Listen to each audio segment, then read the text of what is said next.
आरसीबीचा Bhubaneswar bowler उडवतो कशा दांड्या, त्याचाच साथीदार danger spinner Krunal Pandya.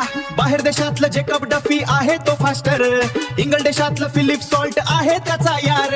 Romeo shepherd all-rounder त्याने सामना जिंकवला, विराट कोहली यांनी त्याच मैदानावर इतिहास घडविला. देवदत्त पट्टीकल लेफ्टी बॅटमॅन आहे तो हुकमी एक्का. आणि सगळ्याचे नाव न घेतल्यामुळे आरसीबी फॅन्स सॉरी हाका.